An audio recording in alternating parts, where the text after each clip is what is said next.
Hello, welcome back to my channel. അപ്പോൾ ഇന്നത്തെ video എന്ന് പറയുന്നത് പേപ്പർ ക്വില്ലിംഗ് മെറ്റീരിയൽസ് ഞാൻ മീഷോന്ന് പർച്ചേസ് ചെയ്തിട്ടുണ്ടായിരുന്നു. അപ്പോൾ അതിലെന്തൊക്കെയുണ്ടെന്നൊക്കെ നിങ്ങൾക്ക് കാണിച്ചു തരാം. അപ്പം ഒരു 4 മാസത്തിന് മുൻപെയാണ് ഞാനൊരു ലോങ് വീഡിയോ ഇട്ടിട്ടുള്ളത്. അപ്പം മാത്രമല്ല ഈ ഒരു വീഡിയോയ്ക്ക് ഒരു പ്രത്യേകതയുണ്ട്. കാരണം ഈ വീഡിയോൻ്റെ ഇടയ്ക്കായിട്ട് ഞാനൊരു ഗിവ് അവേ പ്ലാൻ ചെയ്തിട്ടുണ്ട്. അപ്പോൾ നിങ്ങൾ ഈ വീഡിയോ മുഴുവനായിട്ട് ഇരുന്ന് കാണാം, ഗിവ് അവേയിൽ പങ്കെടുക്കാൻ നോക്കുക. അപ്പം നമുക്ക് വീഡിയോയിലോട്ട് പോകാം. ഇത് പേപ്പർ ക്വില്ലിംഗ് മോൾഡാണ്. അപ്പം ഇത് വെച്ചിട്ട് നമുക്ക് ഇതിൻ്റെ സൈസൊക്കെ കറക്റ്റ് ചെയ്യാൻ പറ്റും. അതുപോലെ തന്നെയാണ് ഇതും വരുന്നത്. ഇത് നമ്മൾ സൈസ് നോക്കിയിട്ട് നമുക്ക് ഏത് സൈസിലാണെന്ന് വെച്ചാൽ നമ്മുടെ പിന്നുണ്ടാവില്ലേ, ആ പിന്നെ കുത്തിയിട്ട് നമുക്കത് കറക്റ്റ് ചെയ്തിട്ട് ഷേപ്പൊക്കെ ആക്കാം. പിന്നെ ഇതിലുണ്ടായിരുന്നത് കുറച്ച് സീക്വൻസ്, ഒരു 3 കളർ സീക്വൻസ് ഉണ്ട്. അതുപോലെ ടൂത്ത് പിൻ ഉണ്ടായിരുന്നു. അതിൻ്റെ കൂടെ തന്നെ നമ്മളെ ഇയറിങ്സ് ഒക്കെ ഉണ്ടാക്കുന്ന സമയത്തുണ്ടാകുന്ന ആ കുളത്തില്ലേ, അതും അതുപോലെ മാല ഉണ്ടാക്കുന്ന കുളത്തും അതിൽ കൂടെ ഉണ്ടായിരുന്നു കേട്ടോ. അതുപോലെ തന്നെ നമുക്ക് ഏറ്റവും ഇമ്പോർട്ടൻ്റ് ആയിട്ടുള്ള പേപ്പർ സ്ട്രിപ്സ്, അതൊരു എനിക്ക് തോന്നുന്നു 0.5 mm ആണ് സൈസ് എന്ന് തോന്നുന്നു. അങ്ങനത്തെ ഒരു 3 പേപ്പർ സ്ട്രിപ്സ് ഉണ്ടായിരുന്നു കേട്ടോ. എനിക്ക് കിട്ടിയ ബോക്സിൽ 3ഉം ഒരേ സൈസായിരുന്നു കേട്ടോ. 0.5 mm എന്നുള്ള ആ സൈസിൽ തന്നെ ആയിരുന്നു 3 പേപ്പർ സ്ട്രിപ്സും ഉണ്ടായിരുന്നത്. പിന്നെ ഈ കാണിക്കുന്ന ഈ സംഭവത്തിൻ്റെ പേര് ക്വില്ലിംഗ് ക്രിംബർ എന്നാണ്. അപ്പോൾ ഇനി എന്തെങ്കിലും പ്രൊണൗൺസിങ് വ്യത്യാസം ഉണ്ടോ എന്ന് എനിക്കറിയില്ല, ഞാൻ അവിടെ എഴുതി കാണിക്കാം.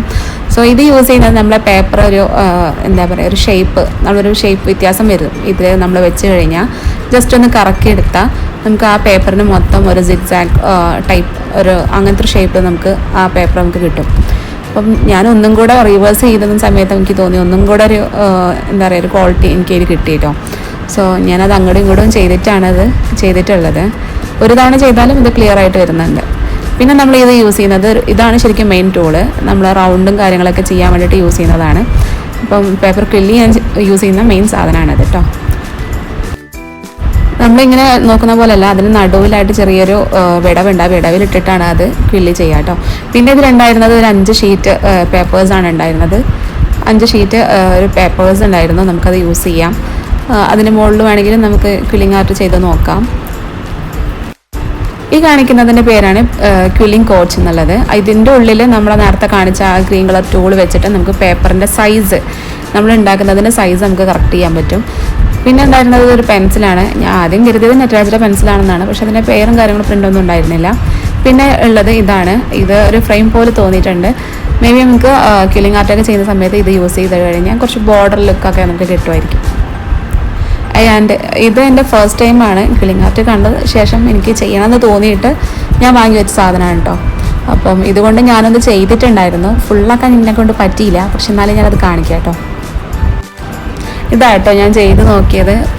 ഒറ്റ നോട്ടത്തിന് വലിയ കുഴപ്പമൊന്നും തോന്നില്ലെങ്കിലും കുറച്ചും കൂടെ പണി അതിലുണ്ട്.